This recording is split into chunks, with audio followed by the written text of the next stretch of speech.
A gente faz quando escuta isso é: de quem ele tirou esse dinheiro todo para ficar tão rico?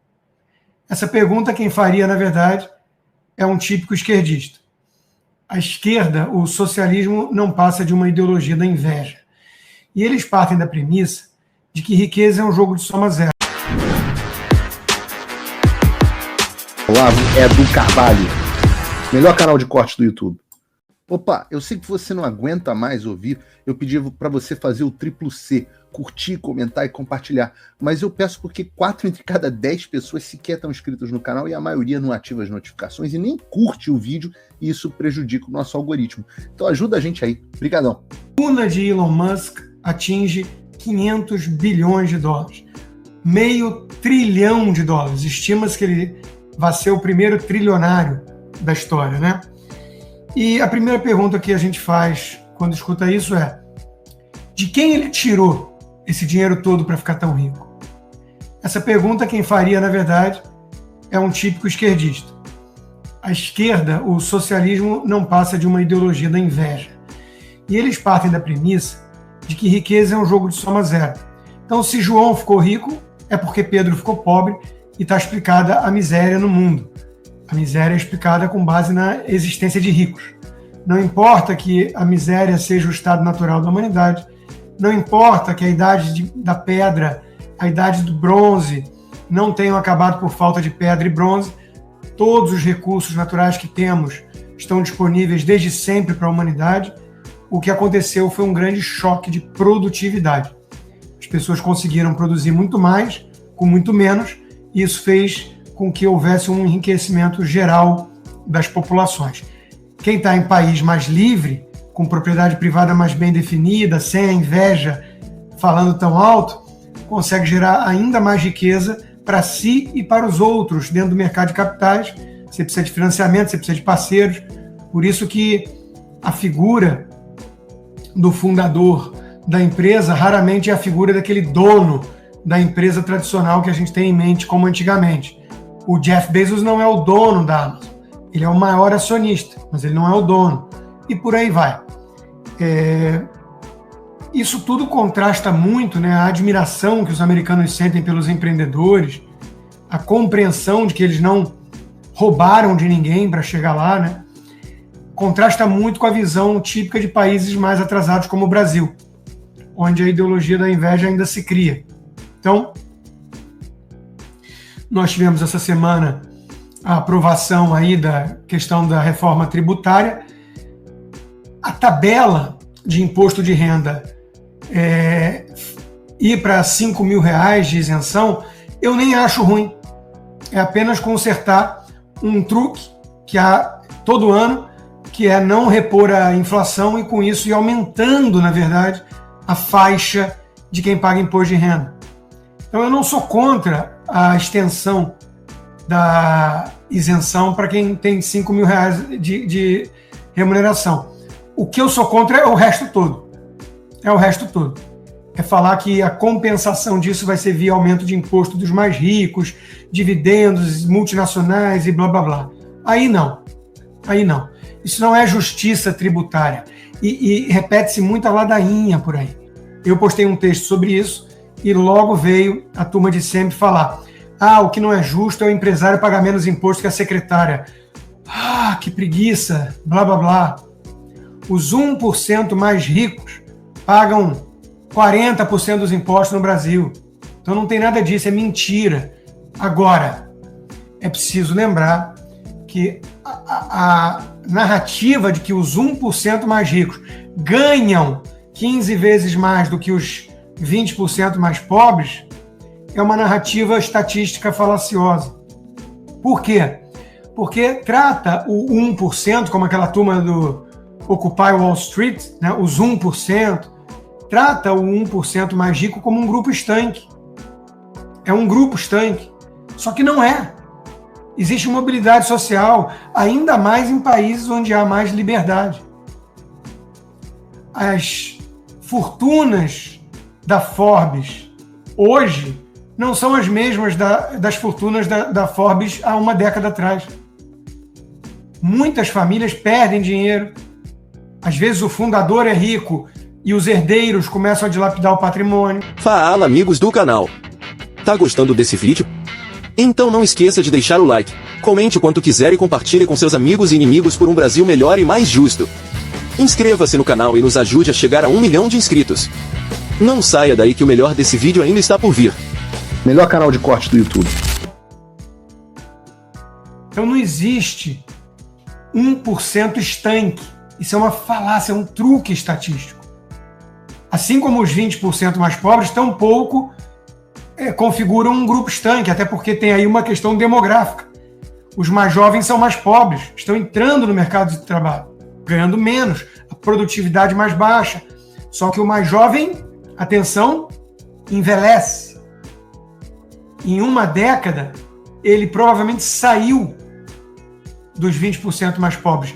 Entraram os novos jovens, buscando emprego e trabalhando no mercado de trabalho.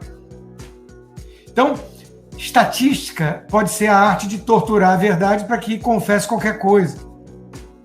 É que nem biquíni, mostra muita coisa, mas o que esconde é essencial. Se você não souber fazer análise, você vai cair nesses truques.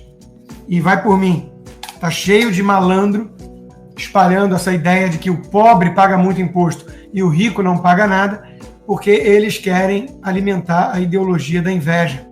Eles olham com desdém para a fortuna do Elon Musk, não para a fortuna do George Soros, porque a fortuna do George Soros é usada para financiar movimentos radicais de esquerda, não para a fortuna da família do Unibanco, porque banca a revista Piauí e os filmes do João Moreira Salles. Aí está liberado.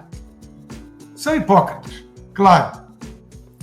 Não se importam com a riqueza do Wagner Moura, que tem um relógio de Daytona Rolex de não sei quantos mil e chega numa Mercedes classe G, toda cheia de bossa, mas faz discurso igualitário. Depois eles dizem, esquerda não é voto de pobreza. Eu sei, esquerda é voto de hipocrisia.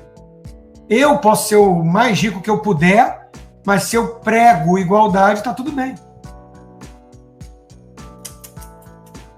Bom, quero falar de um outro assunto que foi tema da minha coluna da Revista Oeste essa semana, que é o antipetismo de fachada. Eu falei dos artistas aí, lembrei disso, né? Tem muita gente que se coloca contra o PT, mas no fundo gosta desses artistas, não demoniza, não acha que o PT seja uma quadrilha disfarçada de partido. Eles apenas divergem, principalmente da área econômica, onde eles, tucanos por excelência, demonstram mais responsabilidade. Mas eles não divergem do PT para valer mesmo em nada mais, principalmente na área de costumes. Eles são liberais sociais.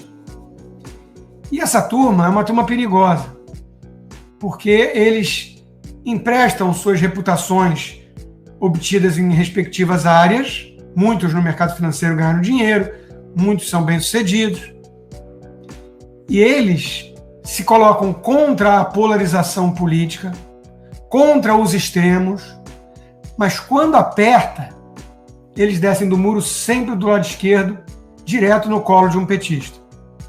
São os que fizeram a cartinha pela democracia, fizeram um L, depois disseram que estavam com medo, tipo Armínio Fraga, Helena Landau, Pércio Arida, Luiz Stuberg, João Moedo e companhia. Os tucaninhos de mercado todos. E eles são perigosos porque eles querem, uma vez mais, a volta do teatro das tesouras. O que eles não suportam é a ascensão de uma direita conservadora para valer, que moralizou o país em 4 anos, sem escândalo de corrupção. Acabaram as mamatas. Paulo Guedes, um reformista com uma equipe técnica.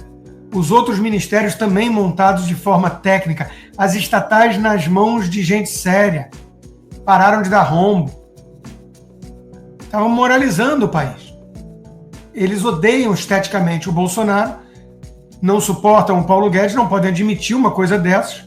Então, eles são contra os dois extremos. Agora, quando você é indiferente entre Fernando Haddad e Paulo Guedes, o problema está em você. Você é o problema.